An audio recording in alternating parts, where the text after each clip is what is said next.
Tonight, an ancient rivalry continues in the Colonial Conference. No team has beaten Paulsboro more than the Bulldogs of Haddonfield. From Haddonfield High School, I'm John Mondelli with John Vogeding. And Vog, another great night of wrestling. We kick off the season, a big Colonial Conference contest. Absolutely. Even though they're in different divisions, it's still, everything counts in the Colonial Conference. So a loss tonight would not prevent Paulsboro from winning their division, but it certainly would be a black eye into Colonial. Definitely a big rivalry. Remember, the last time Paulsboro lost a conference match, it was in this gym. Absolutely, and that was in 2008, and that was a tail end of 4 consecutive losses. Of course, the match before that, Collingswood had severed Paulsboro's Colonial Conference streak of 307 consecutive wins. So Haddonfield rode the coattails of that and made it 4 losses in a row for Paulsboro. Well, let's move to today. This match starts at 171 pounds. What are the keys? I think the key is getting out of the box in a hurry. Paulsboro's already made a move by dropping Zold from 112 to 103 pounds. I think that caught Haddonfield a little bit by surprise. And of course, 171, it's going to depend on the coin flip who Paulsboro sends out first. They could send out Matt Cosgrove if it benefits him, or they could send out Tyler Berlingame. So getting the early lead is going to be beneficial to Paulsboro, because Haddonfield ending up at 45, 52, and 60, it has a little bit of an advantage. Familiar face coaching Haddonfield, Pete DePaul, a former wrestler at Paulsboro High School. Wrestle for Paul Marina, the coach at Haddonfield, still the coach at Paulsboro. Interestingly, and you and I talked about this coming up, when Paulsboro's Region 8 streak was ongoing, regional champion every year since 1971, Pete DePaul won his regional title and was the only winner from Paulsboro that year, which still keeps that streak intact. Okay, should be an interesting match. We're going to have all the action coming up after this timeout.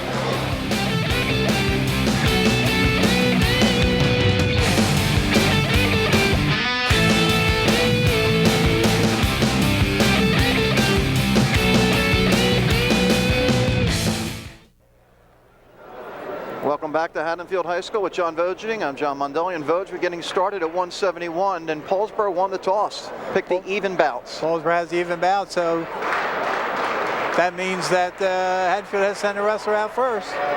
Take a look at Paul Marine on the 2 they send out.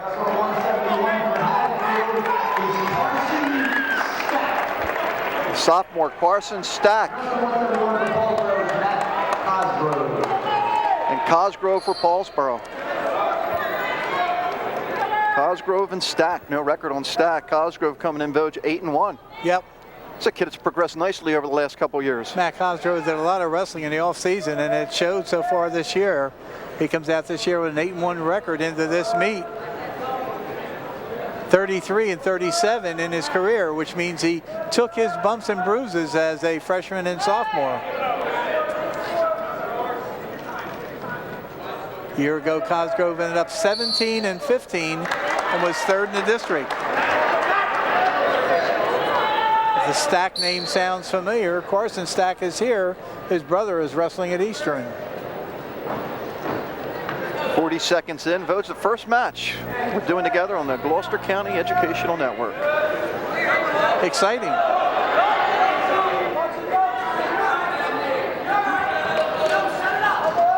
Al Maloney, the official, the veteran official. Maloney, quite a wrestler in his youth. Wrestled at Edgewood High School, which turned into Winslow Township a few years back. Maloney was a 2-time district champion at 101 pounds in 1974, 98 pounds in 1973. 3-time regional champion, and was 3rd and 4th in the state. And of course had some classic battles with Steve Smith of Washington Township. Still scoreless, 40 seconds to go. Cosgrove for Paulsboro. Vog came in weighing 159, and Carson Stack for Haddonfield. Stack weighing in at 170.4, so just under 171. So Cosgrove giving up some weight and taken down here. He's got to watch it. There we go. Stack still controls it. 2-0. Nice spin behind move by Stack. Got Cosgrove a little bit off balance and spun behind him for the takedown. Good neutral.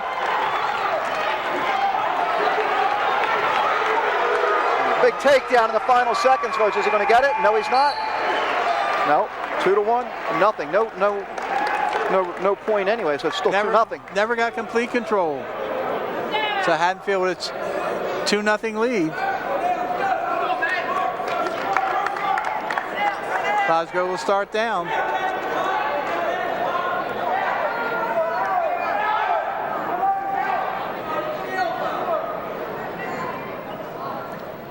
We have our first debate over at the scorers table. Let's see if he gave an escape.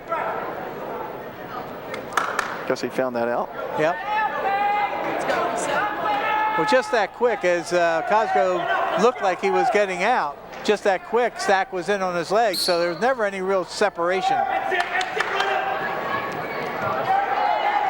What Cosgrove has to get on off the bottom is some kind of wrist control.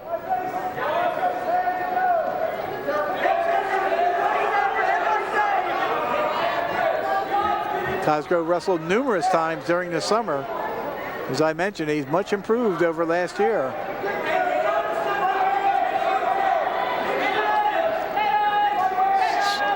During the Christmas break, he wrestled in the Mustang Classic at Brick Memorial and placed third in his weight class. That's a nice tournament too, Voj. A lot of nice teams in that tournament.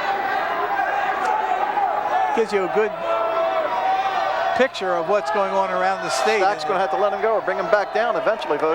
Yep.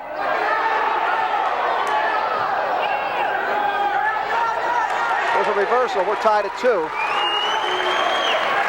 Nice continuation move by Cosgrove, because when they came back down to the mat, he was in a lap of Stack and just kept his hips moving, got his hips out and got the reversal. Now it's imperative that he break him down and maybe try and go for some back points. 2-2 here. Stack will be on the bottom to start the third period.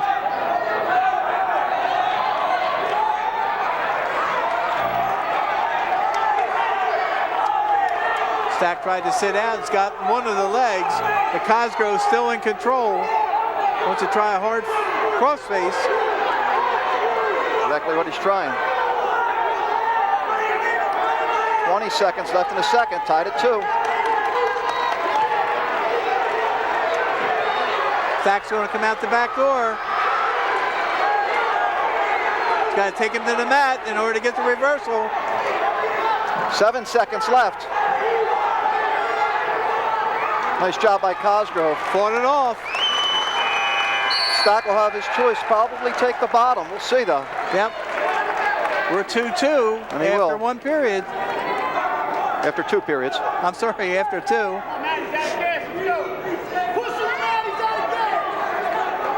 Big match for Paulsboro here, Voj, because we talked about this earlier. Paulsboro needs to have a nice lead going into the last couple of weight classes here. Yeah, the last 3 weight classes, the way they're set up right now, Paulsboro would have the advantage. This is going to be a chore for Cosgrove, because Stack's a good wrestler. We just haven't seen him this year. He come into this match with a 0-0 record.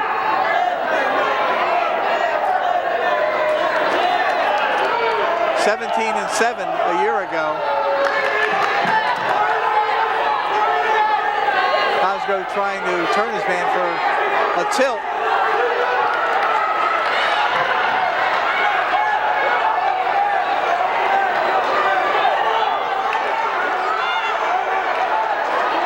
Almost a stalemate situation.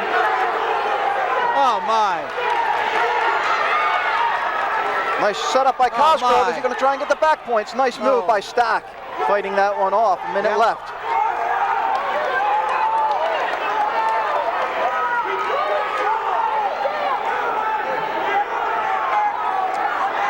Cosgrove driving a half in there hard.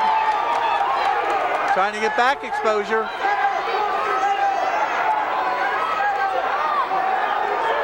Getting awfully high on this wrestler.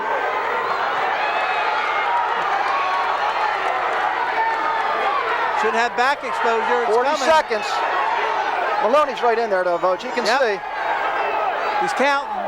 Got a back count. He might get, he's looking for more here though. 30 seconds left. Oh my.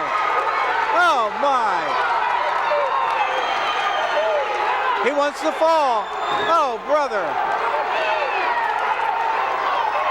Great effort by Cosgrove. Got it. Oh, my!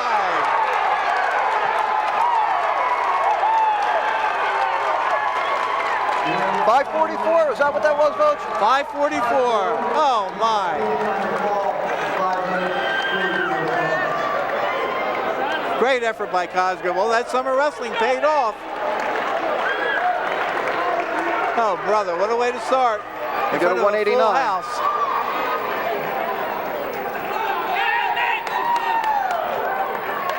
Should be Jamar Bussey. And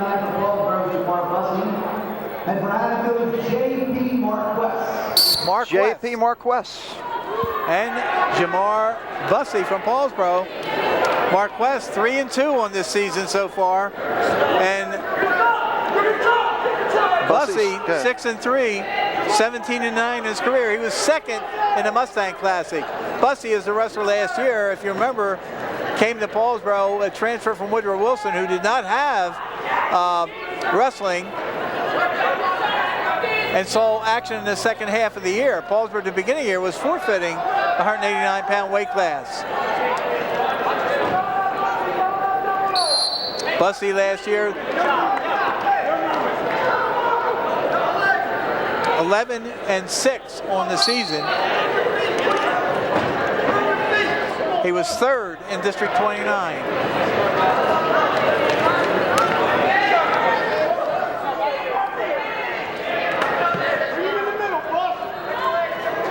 Well, that win was huge by Cosgrove, because what could have figured into being a close bout going down to the last 3 bouts in this meet, I think that is something Pete DePaul did not expect. No.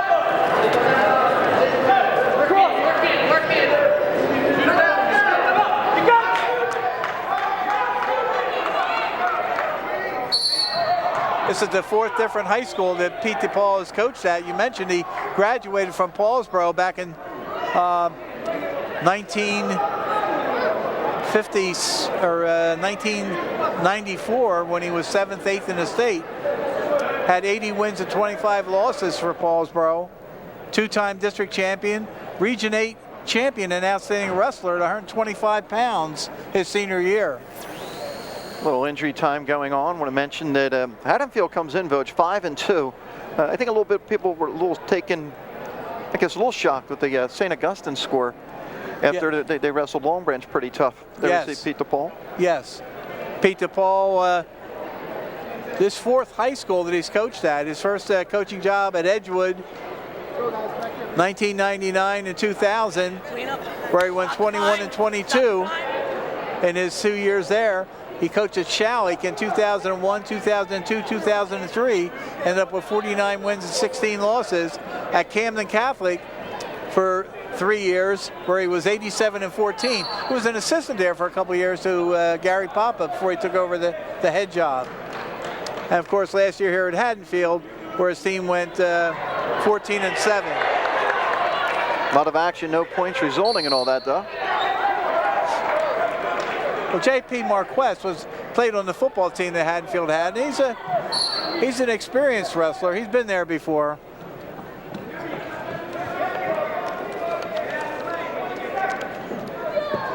Didn't have a chance to wrestle last year. You mentioned, Vogue, how Bussey came in late. Right. So Marquess picked up a forfeit win in this dual meet last year. Yes. And the year before, he had to, I don't want to say pleasure, he had to wrestle Gentile and got pinned. Yeah, Jimmy back Gentile in 08. has moved on to Elizabethtown College. He's in the starting lineup. Bussey's not a finesse wrestler. He's more of a brute wrestler. First period's over. We're scoreless.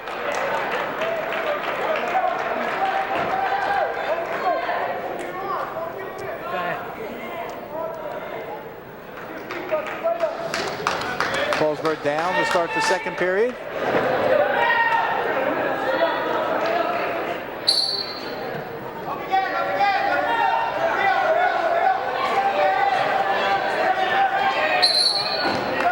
Again, he gets up to his feet. He tries to establish wrist control, break that hold when he gets up to his feet. Marquess has to get him back to the mat, or he could be called for stalling if they stay on their feet too long.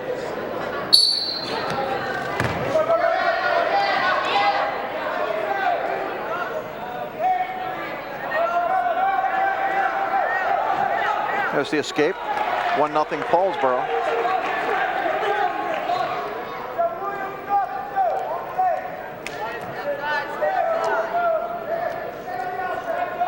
This is a position that the wrestlers work on for many hours in the practice room. When you're in a neutral position, it's so imperative that you have a favorite takedown move and you perfect it. But if you say he's brute, do you is he more upper body or? Yes, and not a lot of finesse. Right. If you go upper body with him, there's a good chance you could get thrown. And you saw Marquess try and take the double shot, but couldn't get it. Right. Dean Duka, the assistant for Paulsboro, standing up after they come back from out of bounds, was trying to tell Bussey, don't get tied up upper body.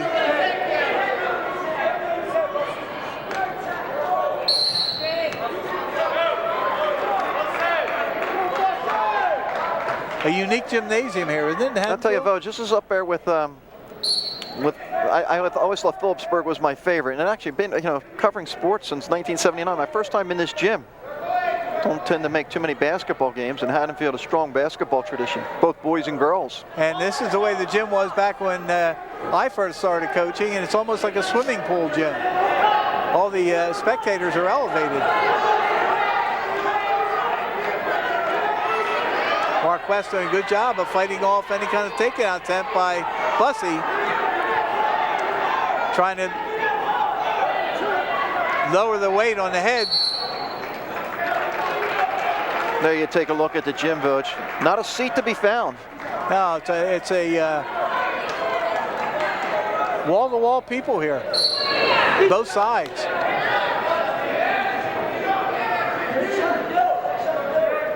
Hence, not a seat to be found. Not a seat to be found. 1-0 Bussey as we go to the third. Unless you want to sit on somebody's lap. Marquess will go down. And this will be a challenge for Bussey to try and hold Marquess down for 2 minutes. Of course, another thing they work on in the practice room is the first move on top. Try to break the man down. Of course, Marquess right up to his feet. And then escape. We're tied at 1. Got that in 5 seconds. Now the takedown becomes ultra important.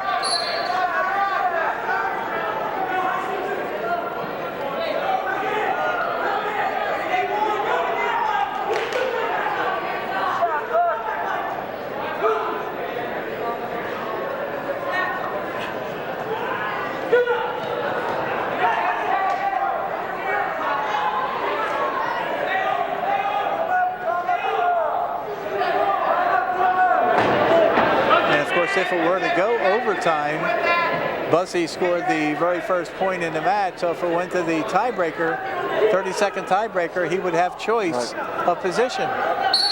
That's why it's very, very important if it's 0-0 after 1 to try and take a position where you can score the first point. Of course, that's also up to the coach to know how his wrestler is on the top or bottom. We found that out when we went to the West Effort St. Augustine match. We were talking about that. Yes, yes. You think your wrestler's a better rider than getting off the bottom, you put him on top. Was he trying for the leg? Well, he's reaching. But nothing definitive. He doesn't have a definitive move on his feet.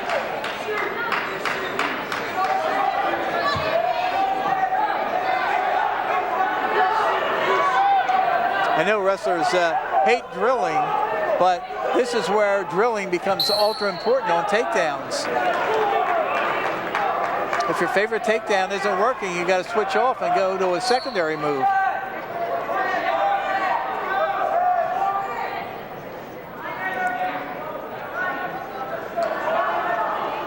Stall warning against Haddonfield. Right.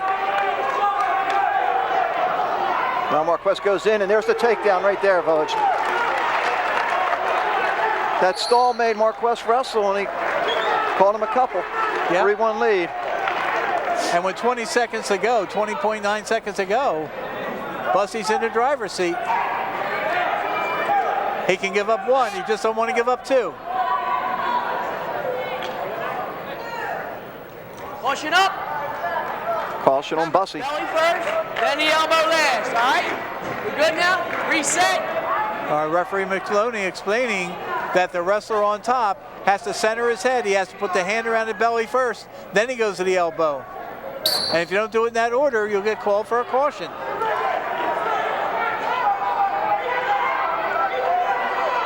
Nice job by Bussey, bringing him right back down to the mat. 11.2 seconds left. All he's got to do is break him down or give up one and not two to secure the win.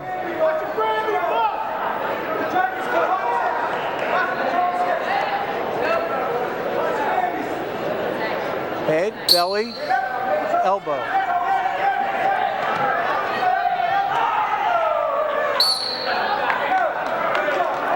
Just under 5 seconds left. 3-1 lead Bussey. Paulsboro trying to take a 9-0 lead early, and you talked about this from the beginning, Vog. Paulsboro's got to get some points early. And that was a big, huge 6 points by Matt Cosgrove to get the fall after trailing early in that match. Second caution. That's big now, Vog. One more, right? Hand on the elbow first. Make sure that that's last, okay? It's got to be the belly, then the elbow. Interesting. Of course, he has no stall warning, so I guess just stay away. Yeah. Yes, you can automatically give them an escape. You don't have to get on top of somebody. And that's it. 3-2 win for Bussey. Paulsboro leads 9-0. 189 pounds. Vog, I never had a chance to mention 189 pounds, but the big news that rocked the wrestling world, Andrew Camplatano losing a match in the last week. Yes, lost to a wrestler from Blair Academy, and a very good match, but I think he lost 7-2. 7-2. He had a 2-0 lead, an early takedown, and his first high school loss after going undefeated his first 2 years. Now, still can go 4 years, 4 state championships, but still New Jersey hasn't had a 4-time undefeated wrestler. Right, right. Got Zach Greenwald out here against Chris Rahn. Zach Greenwald, record this year of 8-1, second in the Mustang Classic. Career record of 107 wins, 19 losses, 3-time district champion, first in the region in 2008, 7th in the state in 2008, and 3rd in the state last year when they had to do all that wrestle back. Yeah, lost early, right, to a kid from Phillipsburg who he had beaten a couple times and then came back, which was a great performance when a kid could come back after losing. They had to wrestle 7 times to get 3rd place. Chris Rahn, a junior, 4-3. 42-24 in his career, 3rd in the districts last year.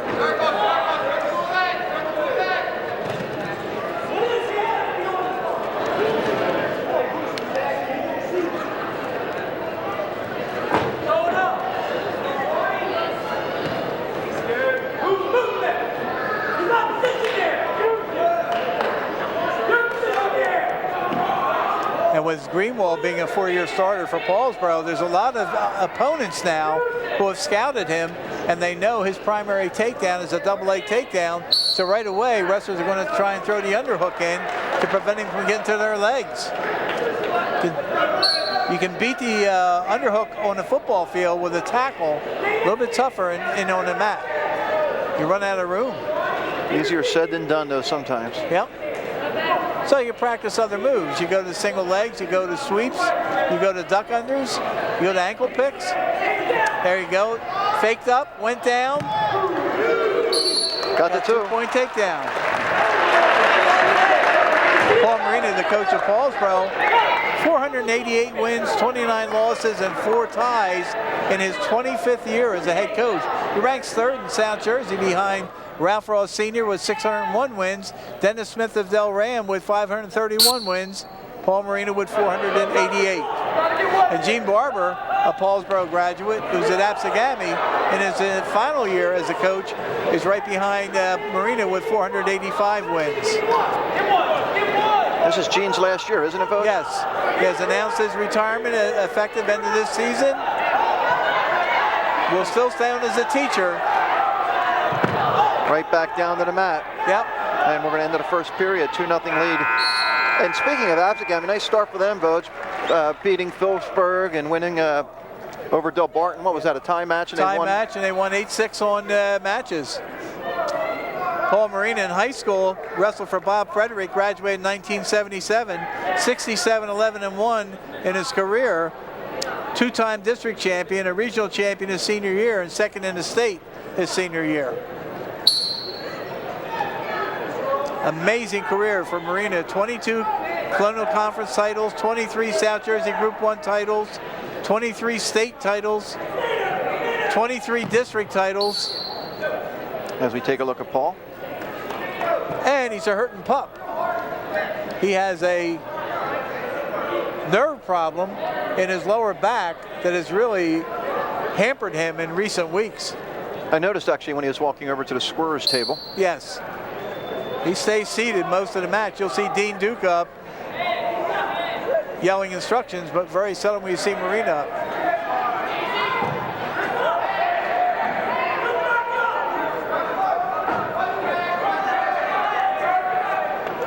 Rahn doing a nice job, Coach, halfway through this match, not giving up any big points. He just 2-0. Well, that's his job, go out there and not give up bonus points. Did they wrestle each other last year? I will look for that while you follow the action. Yes, Greenwald pinned him 2 minutes and 34 seconds last year. So Rahn has lasted longer in this match than he did last year. Rahn did pick up a pin in the Haddonfield win over Paulsboro a couple years ago. Yep. Because Paulsboro came back later that year and won in the Group 1 playoffs before losing out to Collingswood in the South Jersey final. Right, the only South Jersey title they haven't won. 2008. As we take a look at Pete DePaul. Marina, by the way, followed up his career in high school by going to Temple University first, and then on to James Madison, where he was captain of that team. He was a two-time NCAA qualifier.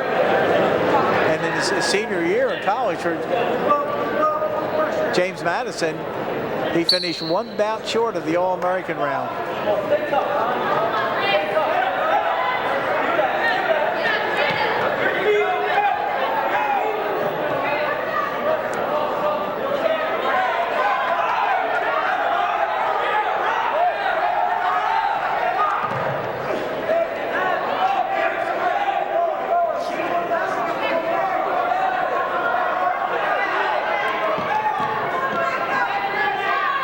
Still 2-0, 25 seconds left here in the second. I think a lot of people figured Greenwald would have a hard time making 2:15 this year, but he weighed in at 2:11 for this match, so he's not had a weight problem this year. No, I noticed during football season towards the end, I think with a couple games left, I think he was like 2:17, 2:19. Yep. And going deep into the playoffs, a lot of guys who participate in both sports blood timeout. Even start thinking a little bit about their weight situation coming out of football and wrestling. Hey, Voj, by the way, familiar person doing the PA announcing here, huh?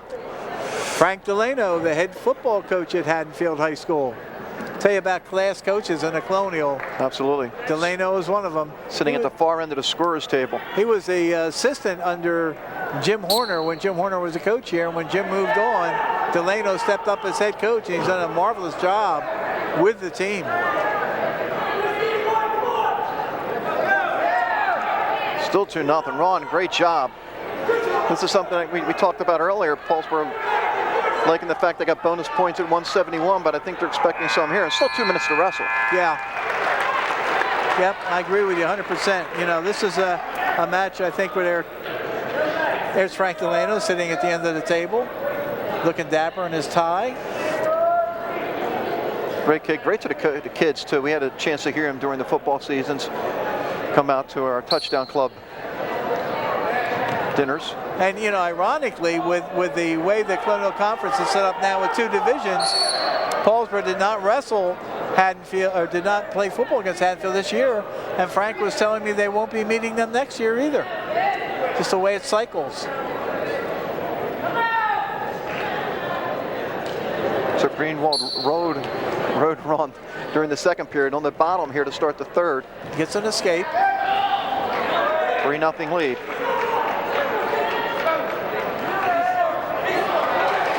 Gets a takedown. And a takedown, now 5-0. All that quick, huh, Voj? Yes. It's going to start, I think he's just going to let him go, work on his feet. I would, because you know, Rahn knows what he wants to do, so it gives the intentional escape, the automatic escape. And that's in the rule book, and you just tell the official you want to go up, and the other wrestler, he'll stand him up, and he gets his point automatically.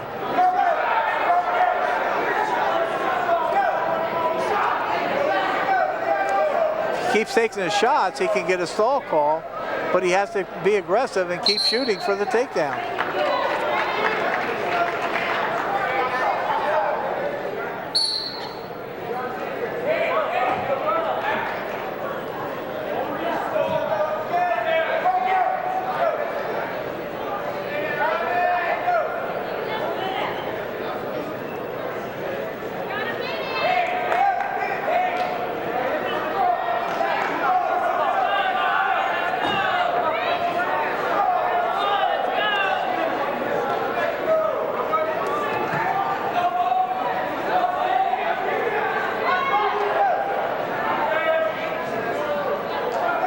A stall warning, just what you talked about. Yep. Got the ankle, tried to get him right to his back, got the takedown 7-1. Let's see if he just lets him go. Well, he's only got 30 seconds. He's either got to try and turn him real quick because he's not in a bonus situation yet. Looking to the bench to see if they want him to let him go.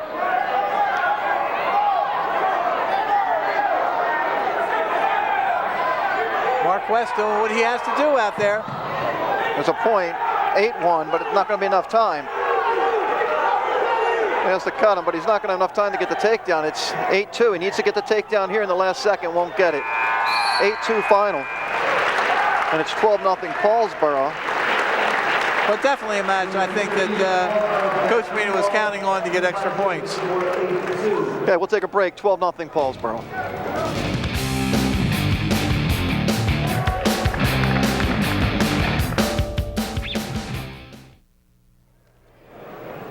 Heavyweight Paulsboro leads 12-0. Vogue, Conquest, and Curl.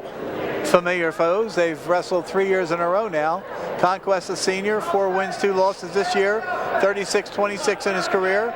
Nicky Curl, a junior, who has yet to have finished a complete season at Paulsboro because of injuries, but he's off to a good start. 8-1 this year, 37-15 in his career. He was first in the Mustang Classic.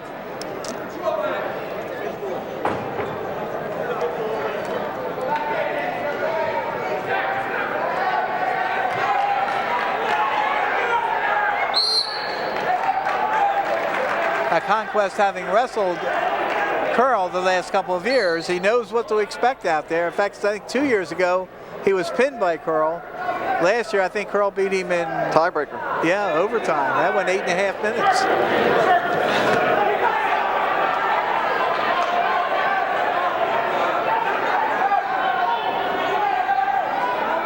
That Curl just missed a takedown there because he had the body control but couldn't spin behind fast enough.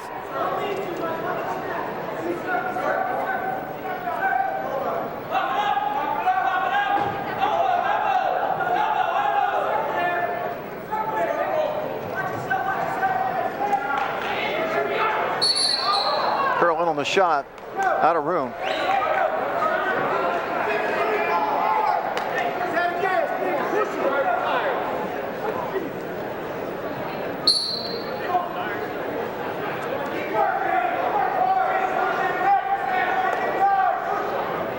Curl, of course, the brother to Tommy Curl, right, who had excellent success at Paulsboro. Tom Curl, 4-time district, 4-time region, 2-time state champion, 4-time state place winner. Yes, he was.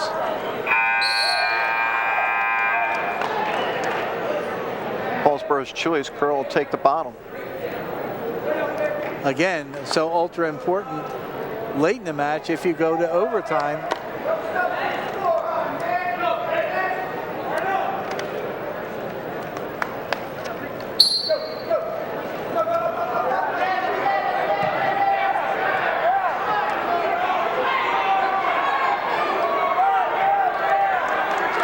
That's the point. Gets the escape.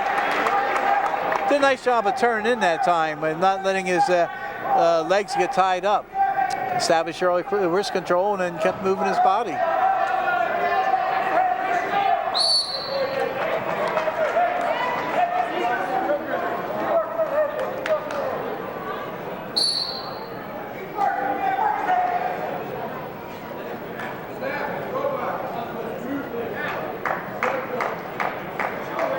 Both wrestlers tying up upper body. Neither one wants to go into the other because they are big guys.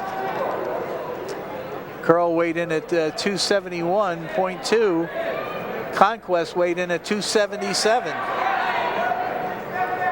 Max is what, 285, right? 285.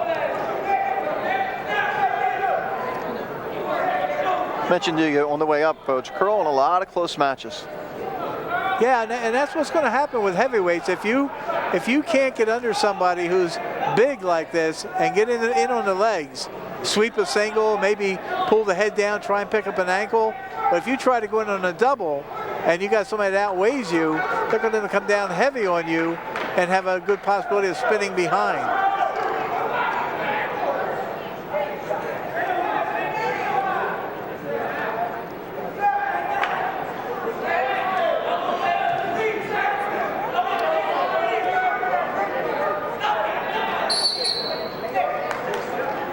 .22 seconds left, second period. Only point, an escape by Curl here in the second. Almost a carbon copy of our 189-pound match. Yeah.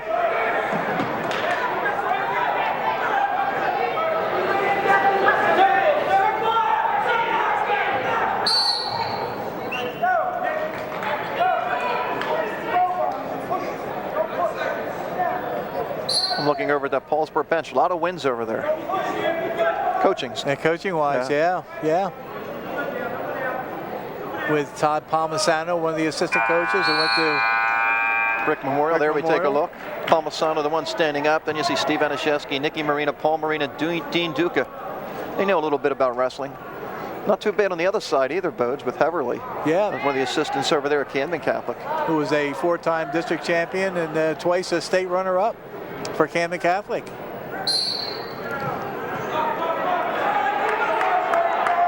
Here's the key now, Curl on top. Yeah, good job of breaking him down. Now he has to establish wrist control and try and keep him flat to the mat. You can't let him get his hips up and get his legs under him. So you have to try and keep him flat. Pull the arm through. Try and set up an arm bar. Arm bar is a big move for heavyweight wrestlers. But you just can't sit there and tie up on their wrist and do nothing with it, or he'll get a big call for a stalling warning. Has to get out to the side, get perpendicular. Conquest has got to get his head up off the mat also too, Vogt. Yep, but he's got his hips up now. Right. You got to flatten him down first. You got to break him down first, then set up your move.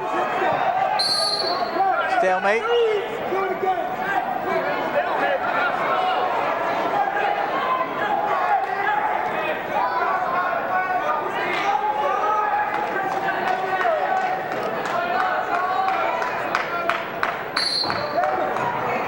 Good first move, imperative.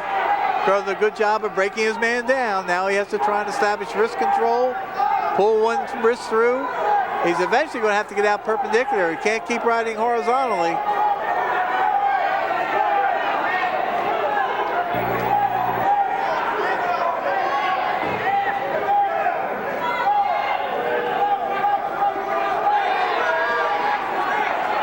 Down to 40 seconds.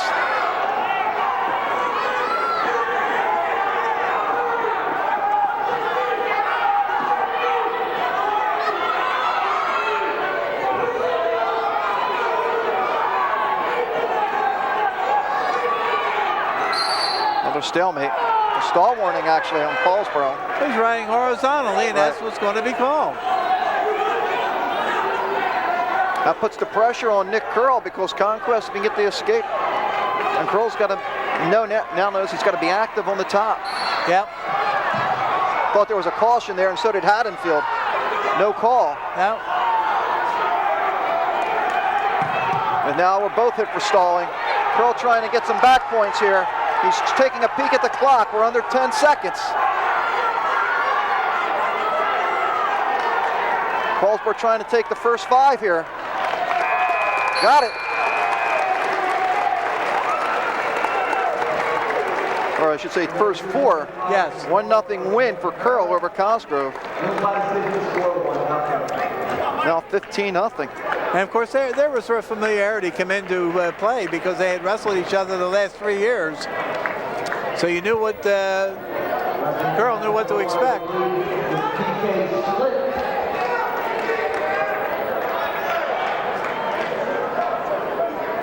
Wrestling for Paulsboro is Mike Zold. All right, here's the first change for Paulsboro in the lineup. Mike Zold, who's been wrestling 112 this year, made the drop to 103 for this match, and he's wrestling PK Schlitt of Haddonfield. Schlitt with a 3-4 record. Zold with a 7-3 record, 35 career wins. Even though Schlitt has 29 career wins, Zold was 6th in the Mustang Classic. And he gets the early takedown, 2-0 lead. A year ago, Zold, as a sophomore, was 21-10 during the season. Schlitt, a sophomore, Zold, a junior.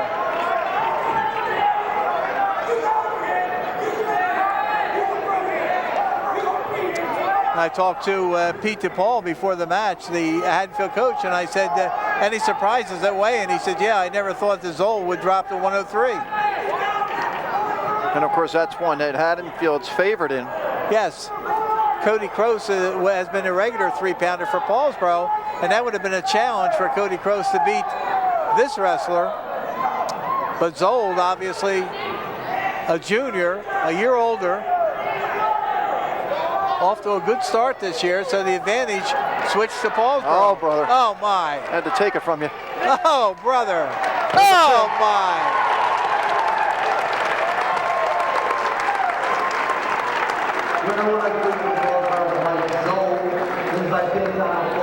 It's now 21-0, Voj, and with Haddonfield being favored here, then Paulsboro's got their big 3 coming up right after that. Yeah, it's almost curtains time now. You know, I didn't anticipate them jumping out to this kind of a lead, but that's what bonus points will do with you. Cosgrove battling a real tough, close match and getting a pin. Now we have Nate Hale going for Paulsboro, and a big gun for Haddonfield, and Klaus. Klaus, a junior, 7-0 this year, 57 career wins. Nate Hale, junior, 1-1 this year. And Klaus all over him. Oh, my. First time Haddonfield fans have got a chance to get off the bleachers. My. Oh, brother. Some back points. Two backs. 4-0.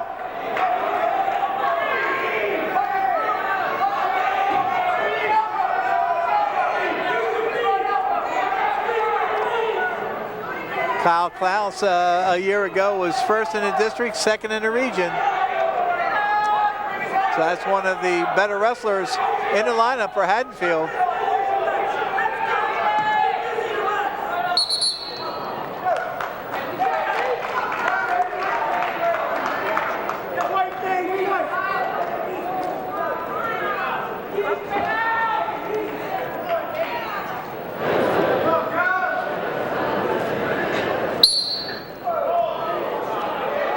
Right into a near side cradle. Klaus pulls him over. He's plenty of time. I was going to say, he's plenty of time to work this one too, yes. Coach. Yeah, he don't want to rush it. He's got to watch there now. Well, that's the sign of an experienced wrestler out there, because he put himself on his back and wasn't panicking.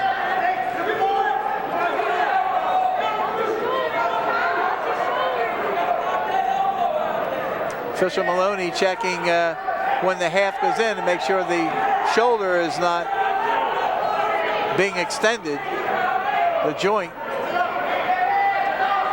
Oh, my. Oh, my. Got back point. Going to run out of time for the pin. It'll be 7-0 after 1 period. 2 points, I'm sorry, 6-0.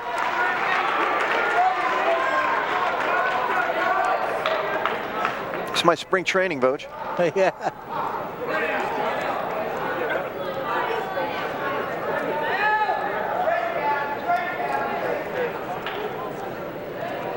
Well, with Zold getting the pin at 103, this is a survival weight class for Hale. get a violation on the start, you get a caution.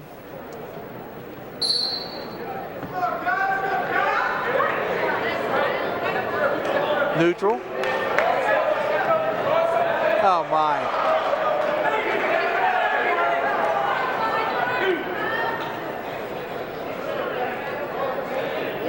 Seven nothing lead.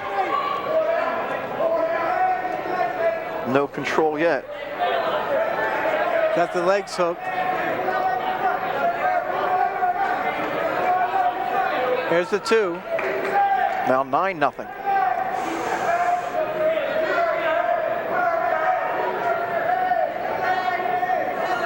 Of course, Klaus's objective here in this weight class was to get as many points as he could for his team. So it's either got to be a pin or it's got to be a technical fall. Oh my.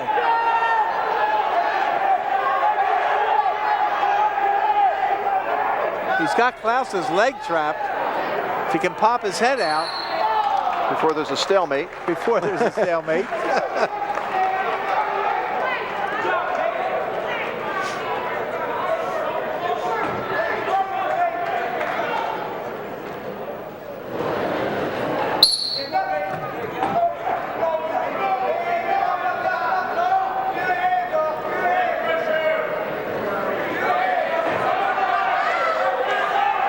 Hale in trouble again, more back points. Oh my.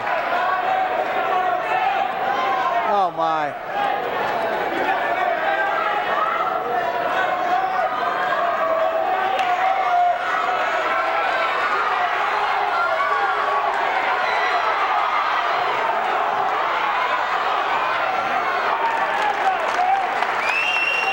Two more back points. Now 11-0.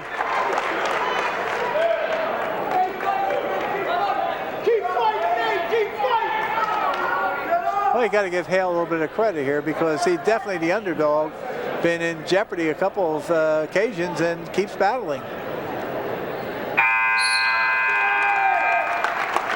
And a crowd behind us, Paulsboro crowd, appreciating the effort.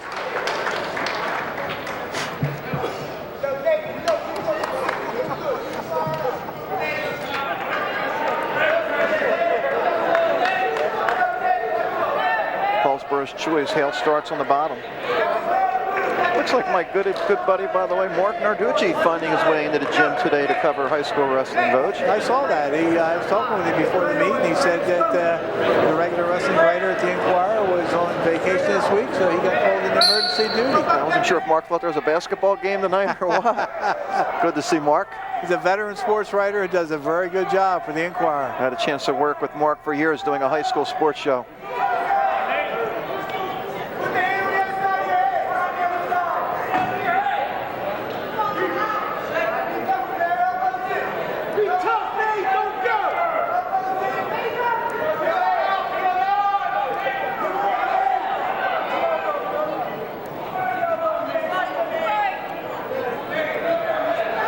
Hale's taking a physical beating out there, but he's not quitting.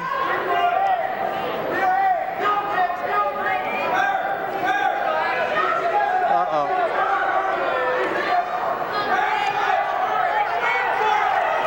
Last year, Klaus wrestled Zold and beat him 8-6 in a close match, Voj. Yes. Klaus is good. There's no question. You know, beat Rappa a couple years ago in the dual meet, 7-6. Got the near side cradle again.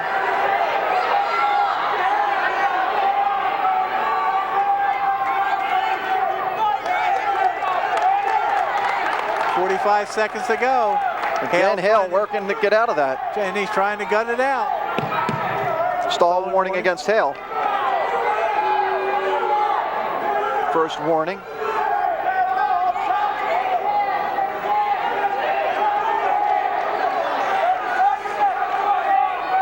Klaus throwing the kitchen sink at Hale. Oh my. Might be at that time, oh though, Voj. Oh my. Oh my. Oh, got the pin.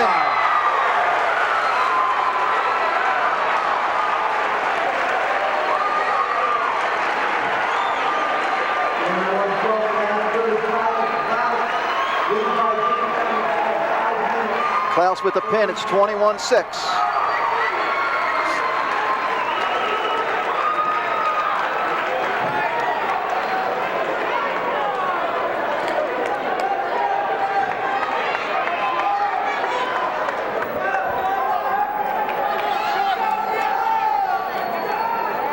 Wrestling 119 from Paulsboro, Diemma, and Brad Kevin Gregorio. Kevin Gregorio and Sean Diemma wrestling now, and what a start for Diemma, Voj. Oh, absolutely. Diemma, a senior, 9-0 this year, first place in the Outstanding Wrestler in the Mustang Classic. 81 wins, 32 losses in his career. Wrestling junior Kevin Gregorio, 5-2 this year. Oh, look at that though. Gregorio with a 2-0 lead with a takedown.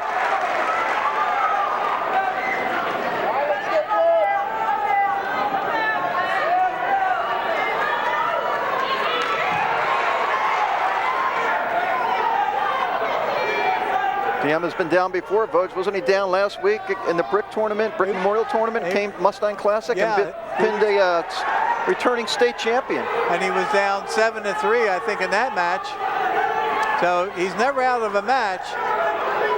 But Gregorio came out here to wrestle, there's no doubt about it.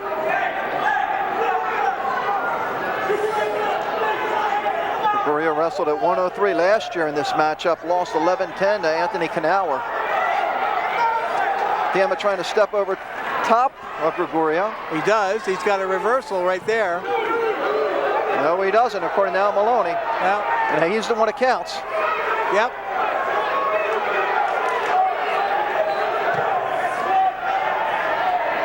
Now, nope, still doesn't. Nice job by Gregorio. Oh, my. Now he does. Got the reversal, no back points. We're tied at 2. Very good match sense out there for Diemma. You know, he's not afraid to throw his hips and step over. And that's what made that a key.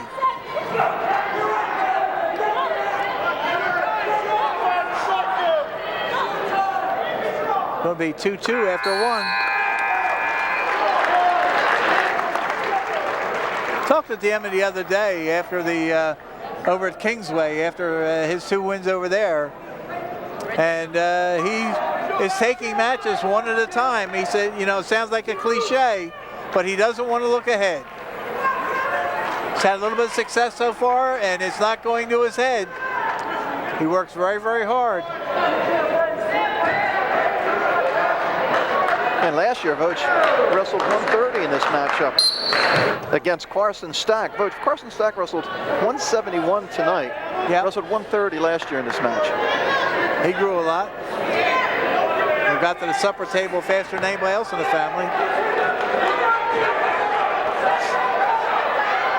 Diemma again trying to hook the leg inside. If he frees his legs, he can kick over. You see Gregorio trying to block that step over with his own leg.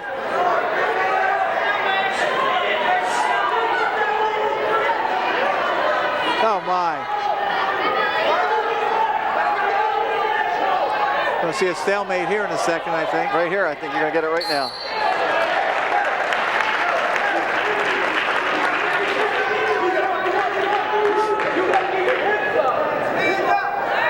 .116 as you can see the clock, 2-2. And Diemma has to get points in this period, because if not, Gregorio is going to take down the third period, and it's a really tough chore to try and ride somebody for a full 2 minutes. A nice job by Gregorio so far, hanging in this match. Yep. I mean, 5-2, no slouch anyway. Yep. Diemma with the reversal coming up any second now. There it is, 4-2 lead.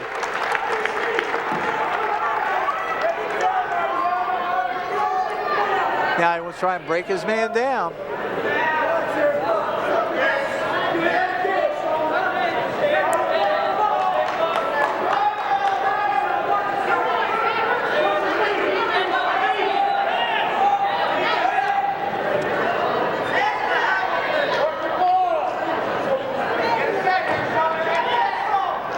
later in the year, another big Colonial Conference match. We're going to have Collingswood and West Deptford. And we had a chance to see West Deptford against St. Augustine, and they won that match. And you already know St. Augustine beat Haddonfield. That doesn't always tell you who will win the match head up, but something to work by. Now we might see another reversal here.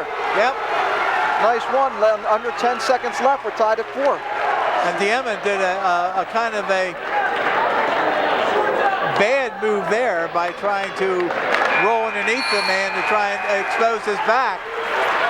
Now he's going to be down, and Diemma's going to have his hands full. And now the Haddonfield bleachers, the student body, all standing up for this third period. Not the adults, just the students, folks. Yeah. All on their feet. 4-4 after 2, and like Diemma will have his hands full here now. There's the escape, 5-4 Gregorio.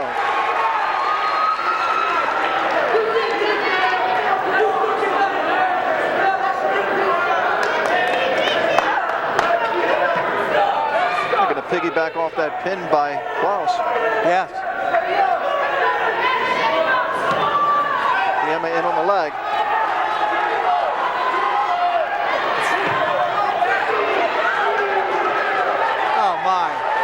Nice roll through.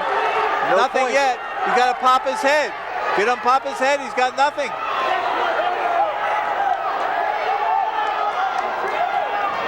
Nothing yet. Now he's got it. Takedown 6-5. Interesting how he plays this last minute, Vogue. Yes. Up by a point.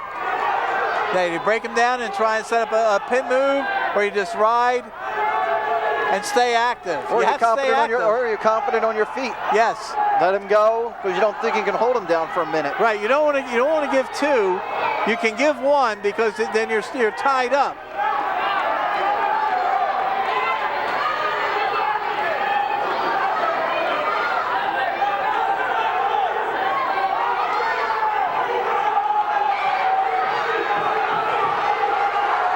Gregorio trying to get up to his feet. Stalemate. Just under 25 seconds left. This is a huge test for Diemma coming out of that Mustang Classic where he beat the wrestler from St. Augustine, who was the 4th seed, and then he beat the returning state champion in the semis and beat another state place winner in the finals with a couple of pins.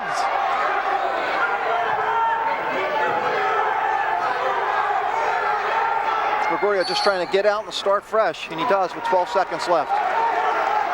6-5 lead, Diemma. Paulsboro leads 21-6. We're at 119 pounds, started at 171. And a big match for Diemma, who's currently unbeaten. Got his leg up high, almost grabbed by Gregorio. But Diemma does a great job of coming back. We'll take a break. Paulsboro leads 24-6. We'll be right back.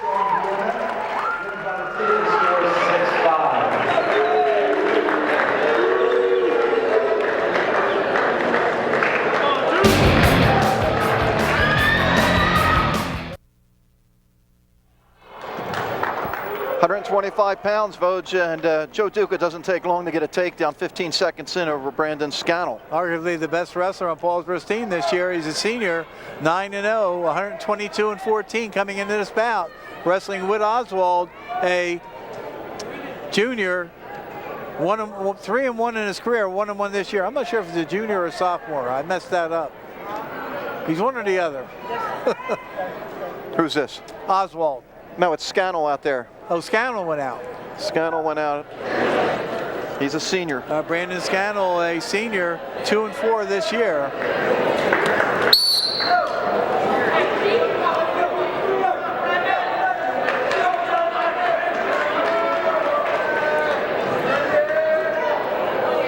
Gonna lit up the point, 2-1 lead. And Duka right away. One of the best takedown executions in the state. Oh my. Oh, brother. Oh, my.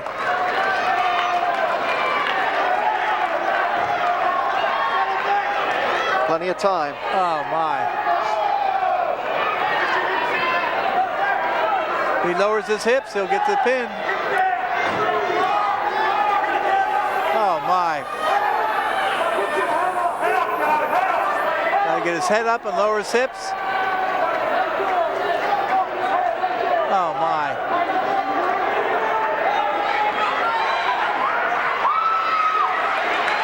Three-point near fall. 7-1. He'll go right after it again. Gonna be going where, Vogt? Indiana? He is committed to Indiana. Paul DeCero, a commitment to Iowa. And Preston Kiefer of Eastern is going to go to Indiana. Of course, Brandon Becker, nice career at Indiana, didn't he, Vogt? Yes, he did. Great career. 7-1 after 1 for Duka.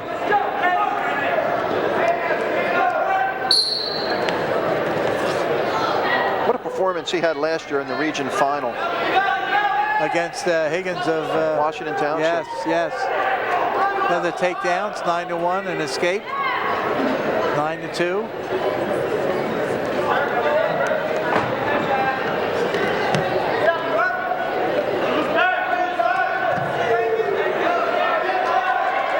Another takedown. Back points. Oh my. It's got him tight. Got him tight.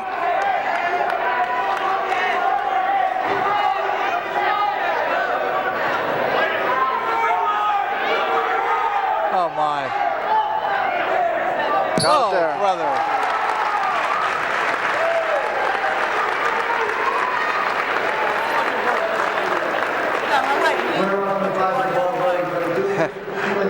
Maloney and Duka having a little fun there in the circle. No fun for Scanel. Let's see what happens here. We might have some changes here at 1:30.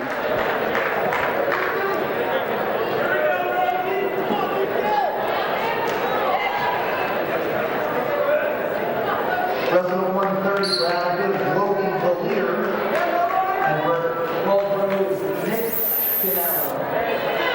Valier, Logan Valier. Logan Valier and Nick Canau. Canau this year is 3-5, sophomore. Logan Valier 2-0, and he's a junior.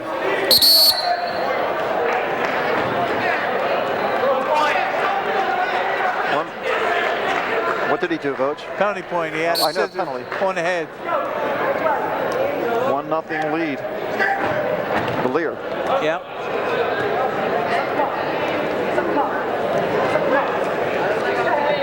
Yeah, you can't scissors the head when the against the other wrestler. Oh my. Oh my.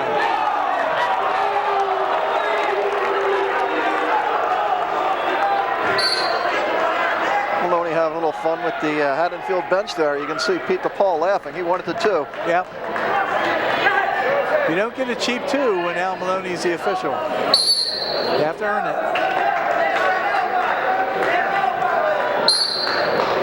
Well, Paulsboro come out with guns blazing. To have a 30-6 lead at this point is a little bit more than I expected, but they've got some nice bonus points. And they still have Rappa coming up. Yes.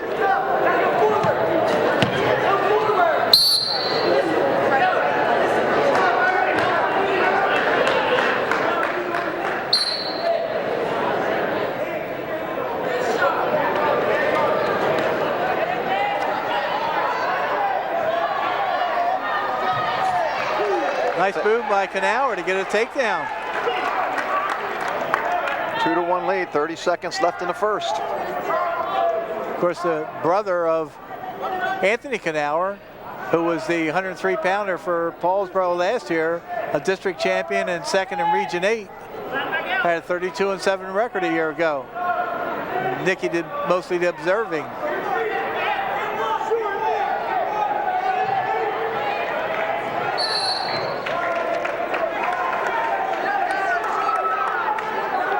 was the 2 matches last year, Vogt. Canau were 1-1. Yep.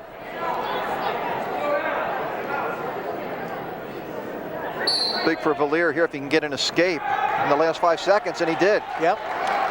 Tied at 2. Pretty similar in weight. Canau weighed in 129.4, and Logan Valier weighed in at 129. So you're 2-2 after 1 period. Valier defers, so Canau will take bottom.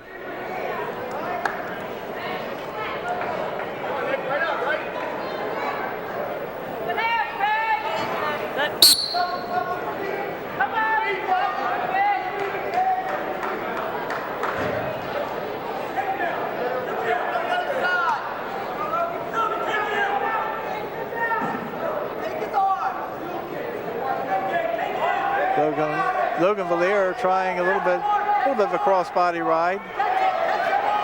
They stand up, will break it for potentially dangerous. You move on the bottom, it's pretty hard for somebody to get the crossbody ride in, so you got to move.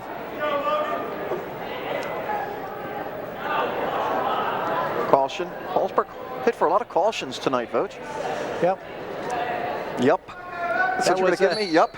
Well, that was not keeping your hands flat in the circle, and you know, these are basics. You can't make those kind of mistakes out there because you get 2 free cautions, and then everyone starts to cost you a point.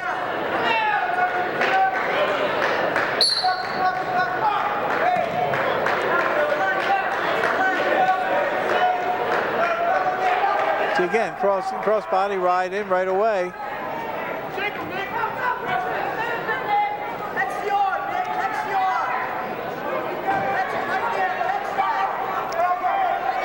2-2 match in the second. We started at 171 pounds. We're at 130 right now. Paulsboro leads 30-6. 2 back points. Now 4-2 for Valier. Yeah, can't let your back get exposed like that, because you may think you're battling, but the other guy has the cross body ride in. But if you break the plane, you're going to get called. Valier was 3rd in the districts last year, Coach. Oh, he's not a inexperienced wrestler. Right.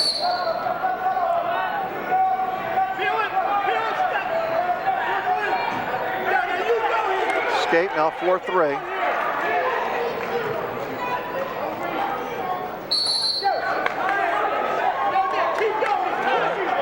Pressure is on Canau to try and get a takedown at this point. And as you saw earlier with a couple of wrestlers, if you're desperate to go after a takedown, it's a little bit tougher to get one. If the other wrestler can counter, you'll use counter moves.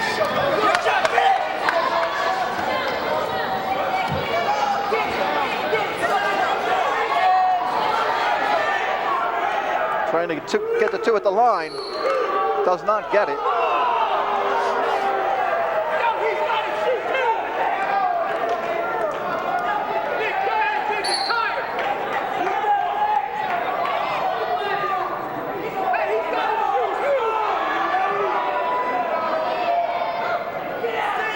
Canau are taking a couple late shots, no points. We go to the 3rd. And Valier will start on the bottom.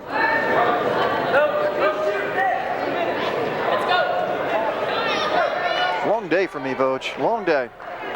So out in Cleveland, Ohio this Columbus, Ohio. Oh, Columbus, Home Ohio. of the Buckeyes, Vogt. I sent my daughter off to school today, or actually I left New Year's Day. We drove out. I flew back this morning. Left my wife behind, my daughter. Told her I want to spend the night with you. Another caution against Canau. So he's had 2 now. Right, next one. Next one is a point, and everyone after that's a point. Like I talked about earlier, Vogt, on that whistle now, you're going to be a little tentative if it comes to that point, don't you think? Well, as long as you follow the instructions of head, belly, elbow, the official's going to blow the whistle pretty rapidly. But you have to do it in that order. If you touch the elbow before you put the hand around the belly, you're going to get called for a caution. It's that simple.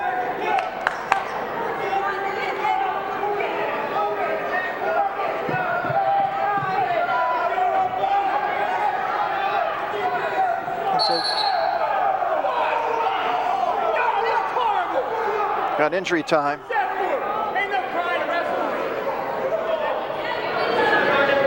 With a minute 27 left on the clock here in the third. Yep. And the work cut out for Canau because now he's trailing by a point. So he's got two decisions to make. Either try and get back points or he's got to let him go and try and take him down to his back.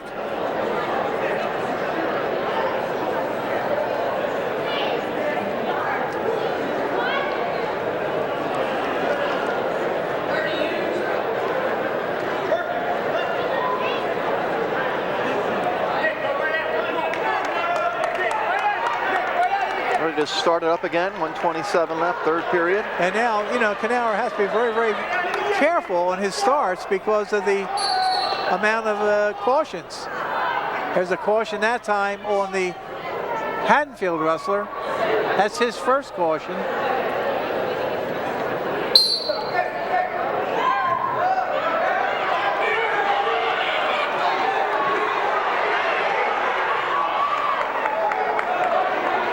Oh my.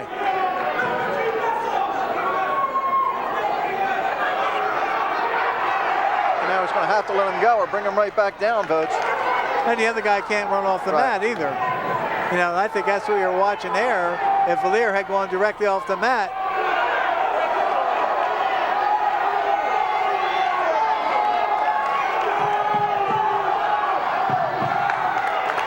Stalling warning. That's a big warning in a one-point match now. Yes. Oh my! Oh my! Oh my! Oh brother! Oh brother!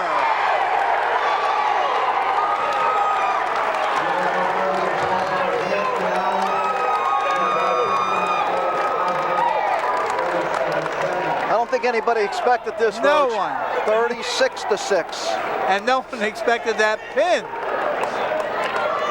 Losing virtually the whole bout to come back.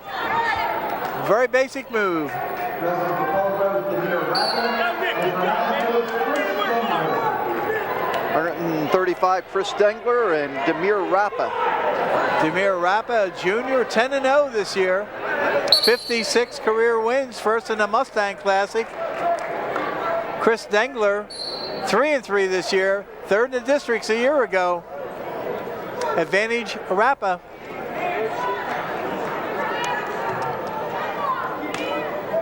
Rappa 2 years ago wrestled 103. And he wrestled 112 last year.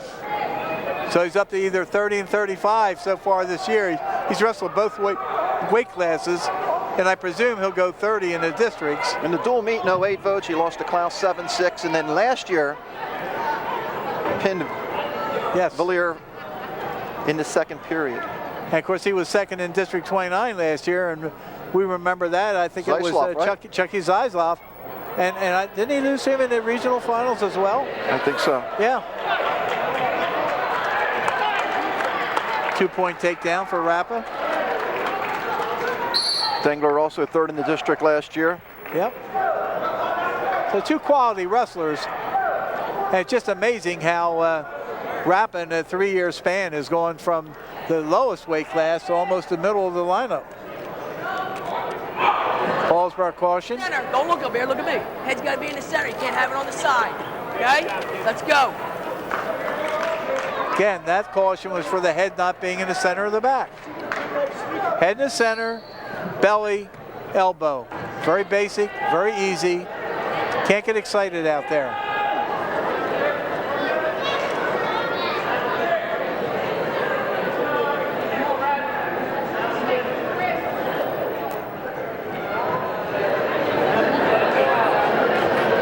.5 seconds left in the opening period. 2-0 Rappa. One of Haddonfield's 2 losses to Long Branch, 37-22. Just trying to take a look at that box, Vote. Yes. Of course, the eyes weren't this. I noticed my eyes were a little different last year. A little harder time reading this. I should have brought that magnifying glass I used at home. Or I should have brought my glasses, one or the other. 2-1 now, Rappa.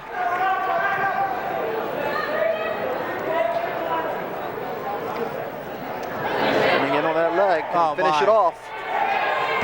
Right to his back. Oh my. If he lowers his hips up, couldn't lower his hips fast enough. Got the takedown, had the half end, but was in jeopardy of being taken across the body, so he backed out of it real quick. Still has a 4-1 lead after one period.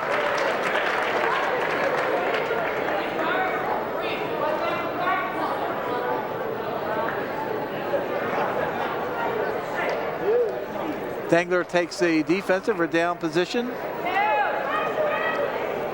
It's going to give, Rappa's going to give him the intentional escape. Obviously confident on his feet. Couple takedowns.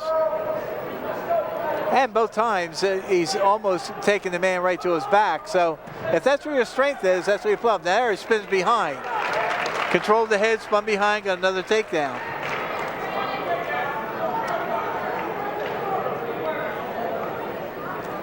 First two takedowns, he got in on the legs. That time he spun behind. Gonna try and tilt him. Oh my.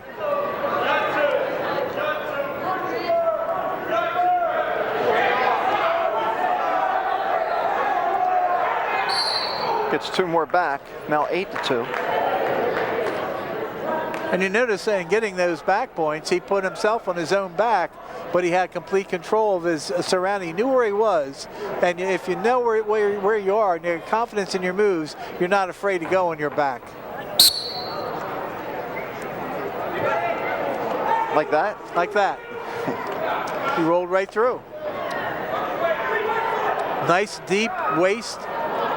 Oh my.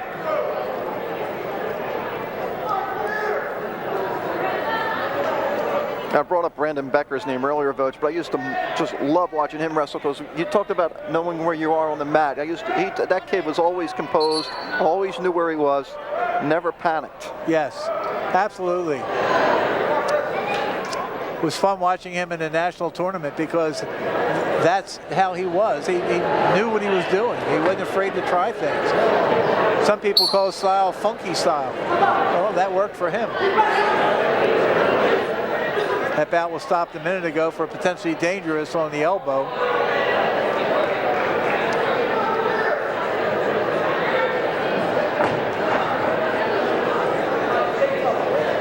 Oh my. Oh my.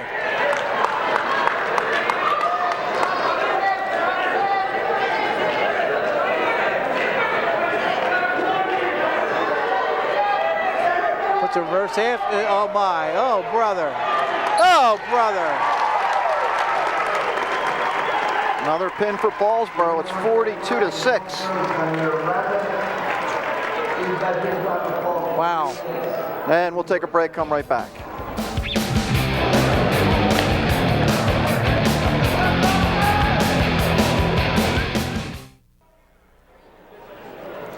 Already a takedown for Paulsboro here, Vogt at 140 pounds. Robert Schlitt, a sophomore from Haddonfield, 3-3 this year, 20 wins in his career. Wrestling Anthony Dawson, a junior, 7-3 this year, 40-30 in his career, fifth in the Mustang Classic this year. Dawson's been wrestling in and out of the varsity lineup the last couple of years, got quite a baptism in becoming the wrestler he is. Third in the districts a year ago.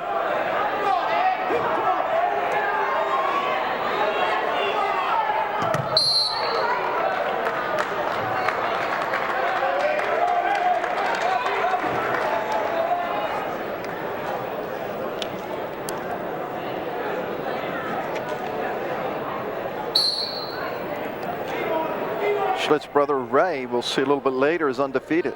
Yes. And it's nice to have two brothers in the lineup because they can do a lot of experimenting at home.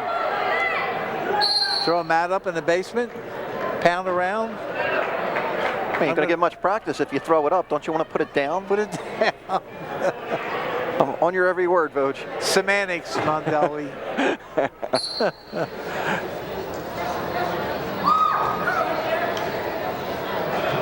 Anthony Dawson did a lot of off-season wrestling last year too. You see the escape. 2-1 lead Dawson.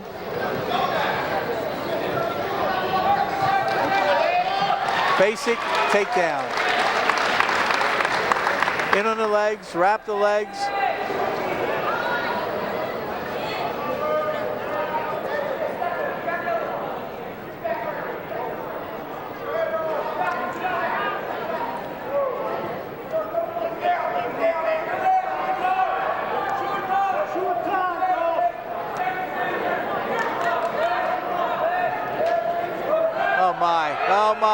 Oh my. Oh, wow, brother. ran out of time. Almost a nice move by Schlitt. Got two, though. Yeah, he got the reversal. There again, you have to be careful out there. Red. You don't want to put yourself in jeopardy, and that's exactly what Dawson did. Very ill-advised move. There we see the record, 7-3 Dawson, 3-3 Schlitt, 4-3 lead Dawson. Again, a nice takedown. 6-3. And giving those 2 points like a second or two early every time, Vog. Yep.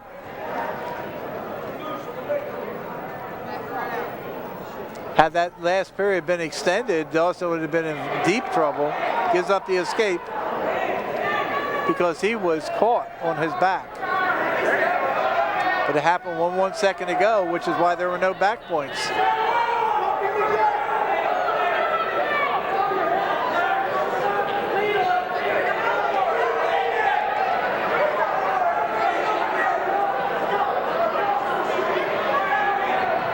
Anthony Dawson's mother, by the way, makes very good Christmas cookies. I wouldn't know. Another takedown by Anthony. 8-4.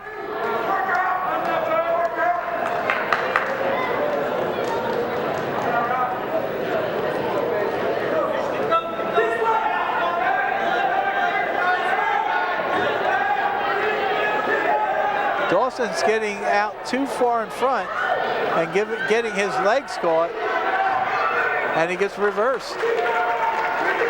Now 8-6 lead.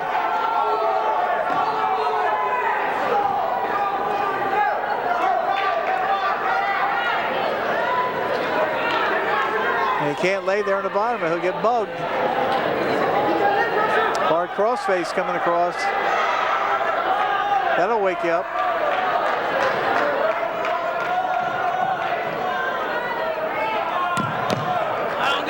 You called it, Vog. Just a warning. Got to move on the bottom. You got to try and push up, get to your base.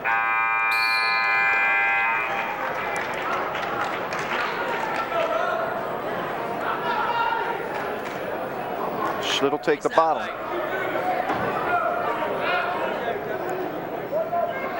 Now Dawson cut him loose in the second period, or he took neutral. Yeah, let's go back to basics. Let's him go. Now 8-7. You know, my old saying is, Vog, You let him up, got to take him down. better believe it. Not my old saying, but I've heard it from you many a time. It's nice to be confident on your feet, but in a close match, if you're going to cut him loose, you better be able to take him down.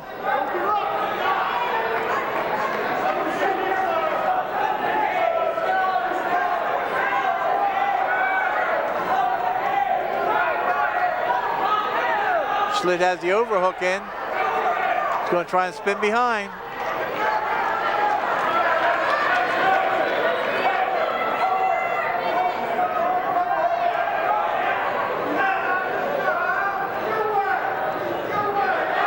Oh my.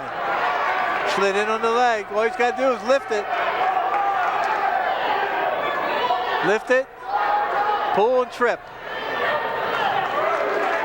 There it is. There's the takedown in the lead. 9-8.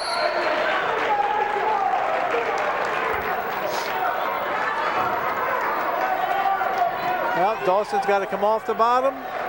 See if he can't get another takedown. Dawson's already been hit with a warning. Yep. Schlitt, all he has to do is ride, or if he gives up an escape. Or a reversal. Oh my. How about that? Now 10-9 Dawson. But he's already got it. Nope, he cuts him loose. 10-10.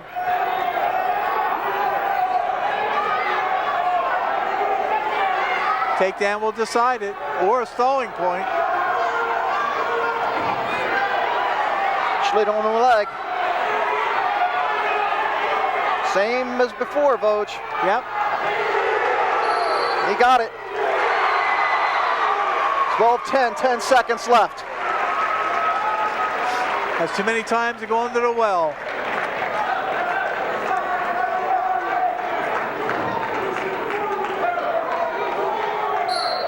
Gonna let him go, so Dawson's got to get right in on the takedown. It's 12-11. Push down on the head and spin around. Will we have enough time? No. And Haddonfield picks up their second win of the evening. Now 42-9. Final on that one, 12-11. Nice job by Rob Schlitt of never giving up. 42-9. And this is where Haddonfield had its strength in the lineup.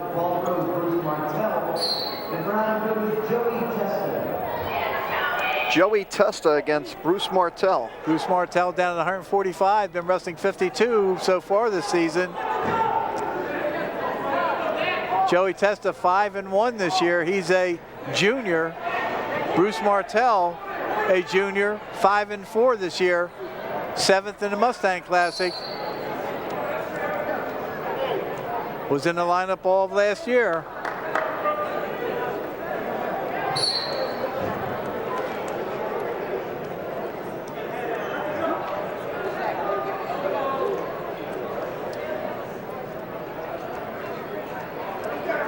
Martell's a strong individual. I just don't. I just wonder what his conditioning is. Trying to look, don't see Testa's name in the box in the Long Branch match.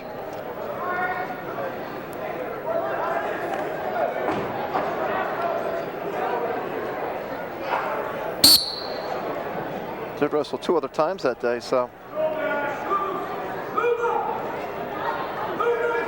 Minute to go in the first period, no score.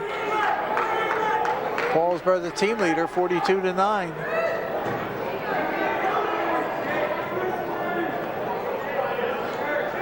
Martell's a very strong individual.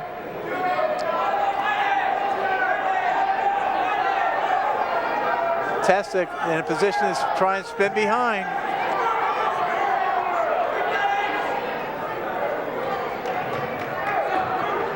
Martell trying the same thing, spinning behind, he gets the takedown.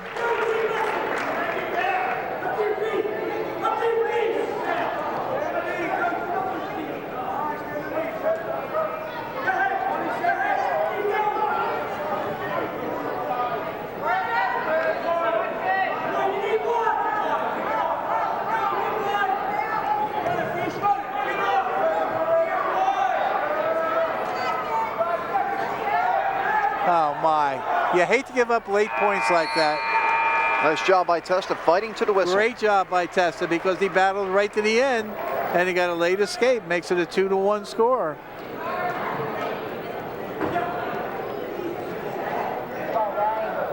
Yeah, when you get down to the practice room and you got time to work on rides, you should perfect your best ride, especially when there's 10 seconds or left to go in a bout. You've got to be able to hold the man down.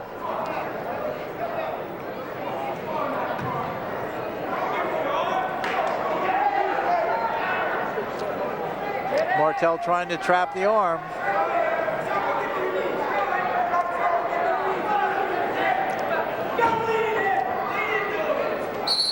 You know, you look ahead, we talked about it. Both of these teams still have to wrestle Collingswood and West Deptford. Yes.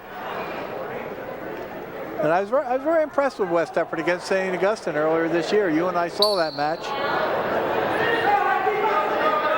Joey Melchiori, of course, the coach at West Deptford and at St. Augustine. At St. Augustine, and a former West Deptford product, John Craig, in charge of the Eagles. I saw John here tonight. Probably doing a little scouting, huh? Oh, I would do a little scouting.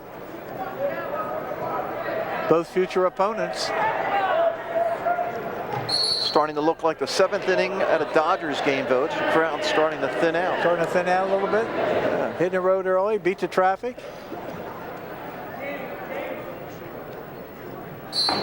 I think more than one person thought it might be a little bit of a closer match. I saw something on the forum today that said Paulsboro by 20. I thought it'd be a little bit closer than what it is right now.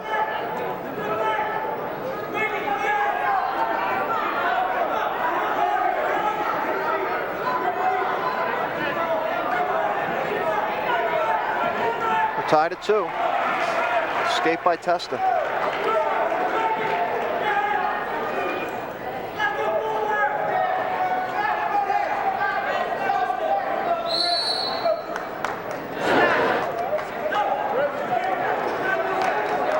This is where conditioning comes into play.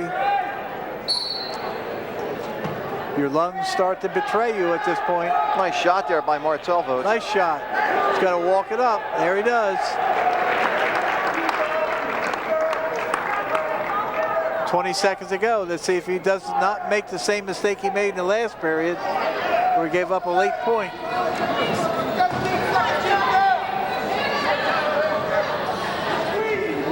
Testa's battling to get to his feet.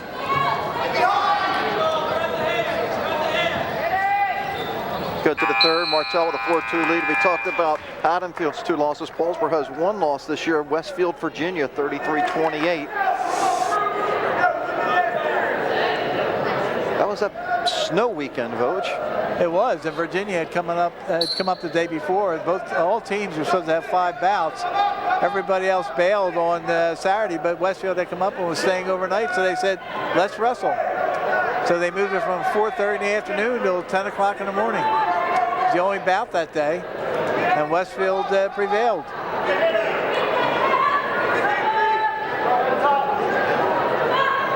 That was the 2 feet of snow weekend. I know about it.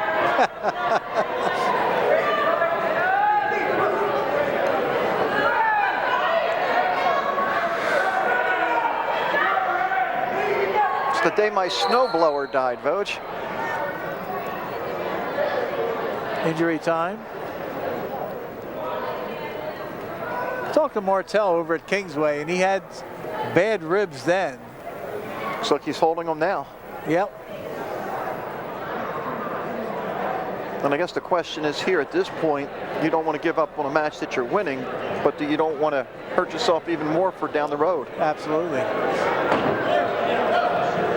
I mean, if it's something that is too painful, you don't like to give up a default win, but you also don't want to jeopardize the rest of the season.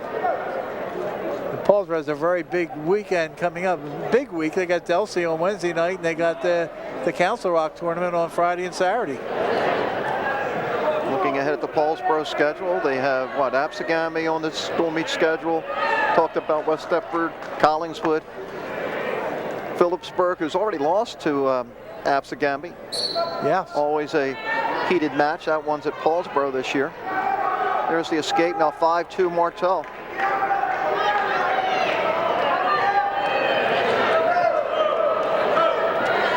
When I talked to Martell after the Kingsway match, he had ice on his ribs at that point.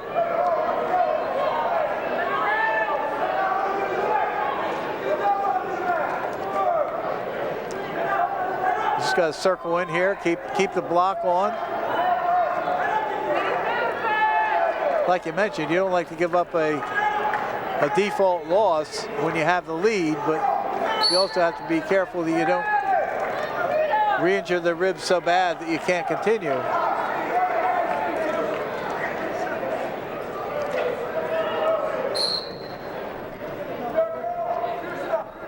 .35 seconds to go in regulation. 5-2. Martell Paulsboro with the lead.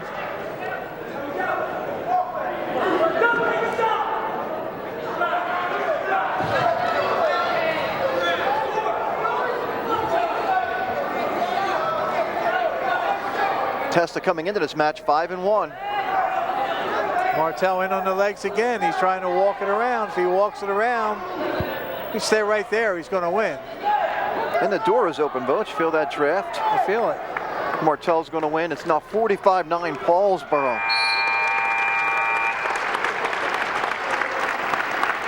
5-2 win.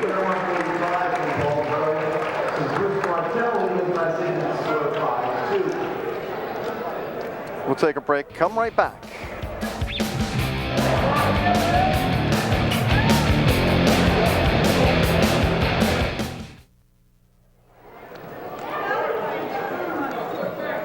Two more weight classes to go, Village. 45-9 lead Paulsboro, Ryan Dick, Will Dangler. Ryan Dick, a junior, 1-3 this year. Will Dangler, a junior, 53-20 in his career. And I don't have any record down for him this year. I don't know if he's wrestled yet or not. I asked Coach DePaul for their individual records. He gave me nothing on Dangler, so this might be his first match. Did it show up in the other bouts? Looking at each individual bout. Let me look while you're taking a look at this, Voch. Early takedown for Dangler gives him a 2-0 lead. But if you look at Testa and Schlitt and Hale in there, I would say no, Voch. Wouldn't seem like it. I don't remember seeing him on the I come over for that Pensalkin and St. Augustine and Morristown, maybe? No. Point Barrow. Okay.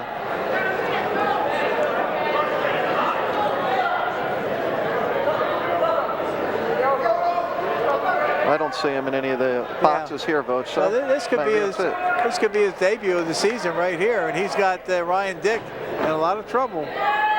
Takedown. He's got back points. Presses the shoulders to the mat, he'll get a fall. Oh my. Dick fights his way out.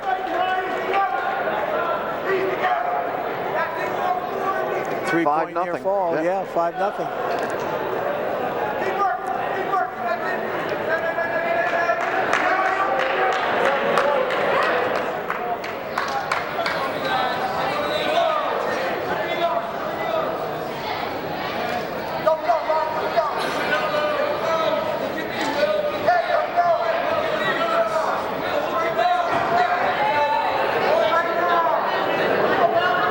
And that's how the first period's going to end. 5-0 Will Dangler. Paulsboro's won 10 out of 12.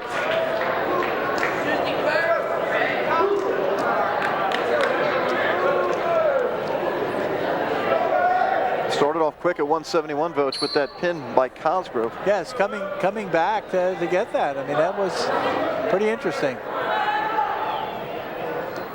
Haddonfield up early 2-0. It was tied 2-2 after 2, and Haddonfield on the bottom in the third period. Not only did Cosgrove keep him down, but he pinned him.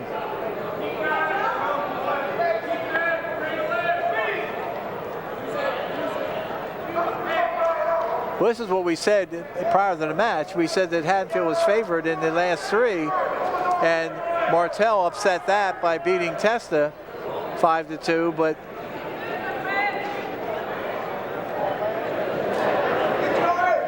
Haddonfield in control in this bout.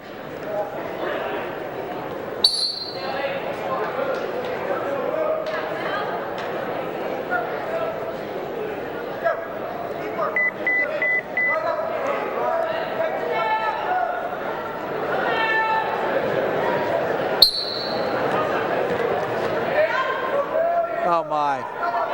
Nice move by Dangler on the roll through. It's a 7-0 lead.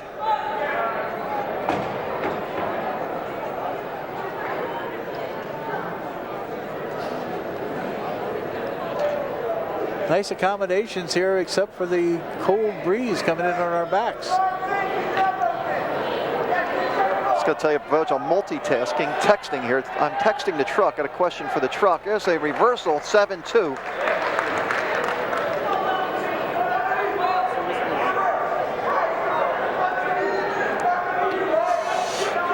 Thank God, Voch, I didn't eat it. I see our lunch is in.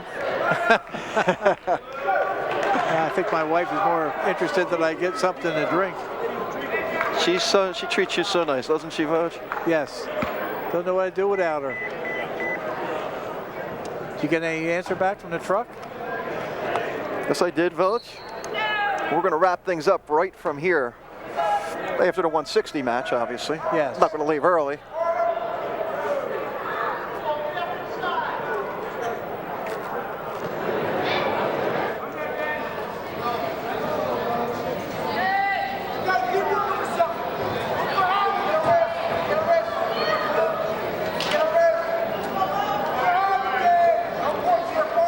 period's going to end up 7-2 in favor of Dangler.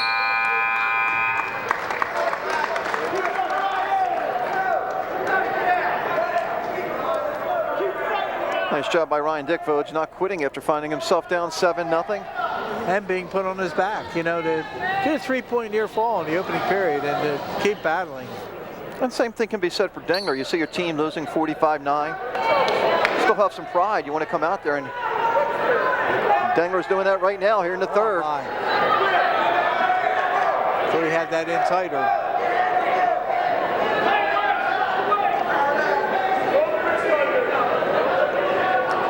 Well, I know things are cold when the official photographer for Paulsboro, Steve Hunkler, puts his coat on. You know, I also was thinking, Voj, I was thinking, since Steve's here at every match, we could probably just tie in his camera and just use his camera as one of our cameras. Yeah. We'll throw his name up on credits. We won't pay him. 7-4. So Ryan Dick found himself in trouble early in this period. Got out of trouble and picked up 2 points. Yeah, again, you know, will conditioning come into play here? I mean, if this is Dangler's first match of the year, he could be running out of gas. So you have to keep the pressure on. Work on the things that you learned in the practice room.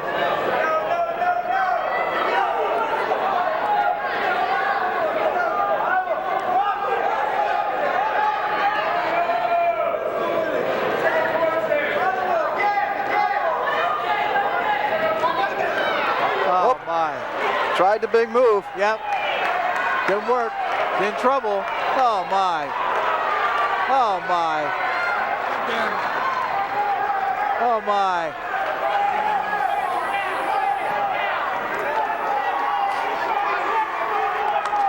Oh brother.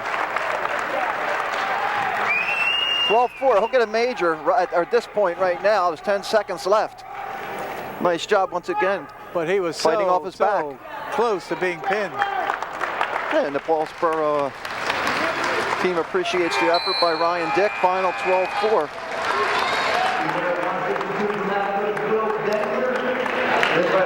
Now 45-13, Paulsboro. Takes us to our final match of the evening, and not what we thought would happen, Bud. We thought might have a little barn burner, go down to the wire. Yeah, and Haddonfield be favored in this bout because this would be the other Schlitt, Ray Schlitt, against Tyler Berlingame. Tyler Berlingame in his first year of wrestling with Paulsboro. 2-5 in his brief career. And Schlitt undefeated. Ray Schlitt 6-0 this year with 77 career wins. Second in district, third in the region last year, so he's a quality wrestler. Working.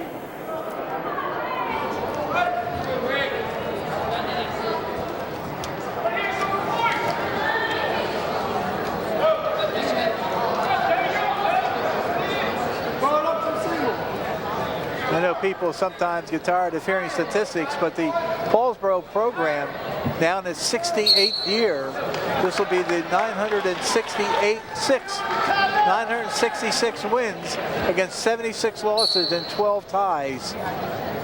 Now in its 68th year. That's impressive. Hey, Voj, you know, we sort of mentioned about the history of this matchup in our open, but only one team has beaten Paulsboro double digits, and that's Haddonfield beating Paulsboro 11 times in the school's history. Yep. More than any other program.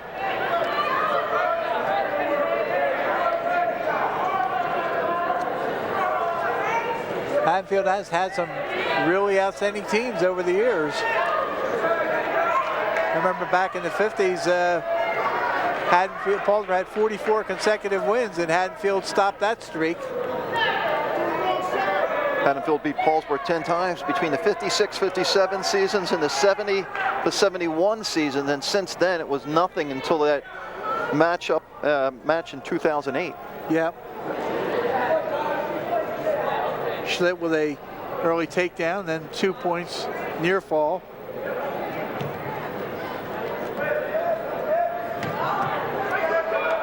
I'm sure Pete DePaul was hoping that it would come down to this week. Well, I think he knew when he saw the weigh-in sheet and saw that Zold was dropping to 103, he knew his team was in trouble at that point. You always think optimistically, but he was kind of hoping to win the first 2 weight classes, and that countered that so that he couldn't win the first 2.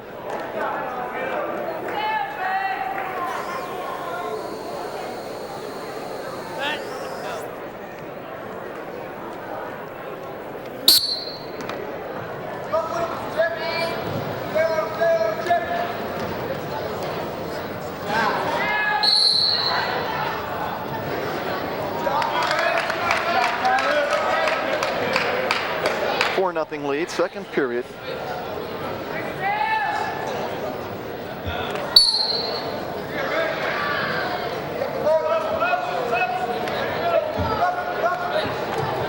Oh my.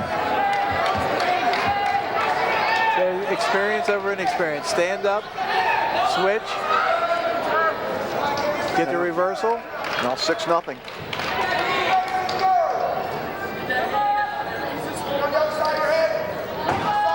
Pretty tough when you're a senior and you're in your first year of wrestling varsity to get the smoothness you need to compete.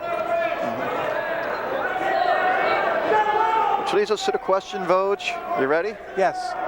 Who's number 1 in South Jersey? Well, Paulsboro's making a statement. There's no question about it. You got to look at Eastern. You got to look at Camden Catholic, Washington Township. All have quality programs, but they all wrestle each other, so that'll sift itself out.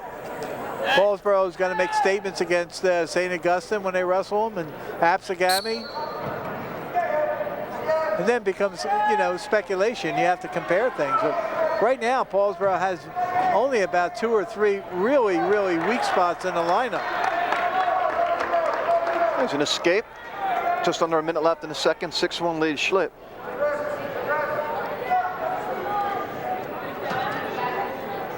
I know Eastern was 6 in the Beast of the East, but that was a handful of quality wrestlers.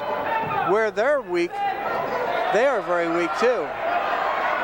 Oh my. There's a pin.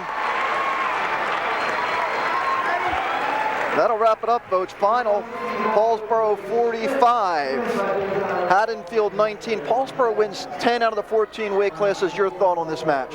Very impressive performance by Paulsboro, because I thought coming in maybe they could win 9, maybe 8, but I think just the fact that the momentum was set early by Cosgrove. He was in a tight match with Carson Stack and got the fall in 5:44, and that set the tempo. Jamar Bussey wins a 1-pointer. Greenwald wins by 6 points. Curl wins a tight one, 1-0, and momentum just took over. Well, there you go. Paulsboro wins. It's just the first of many big ones in the Colonial Conference, as we talked about the Big Four: Paulsboro, Collingswood, West Deptford, Haddonfield. We'll see how it all plays out. For John Vogeding, the entire crew, for the Gloucester County Educational Network, Voj, our first match. I'm John Mondelli. We'll see you next time.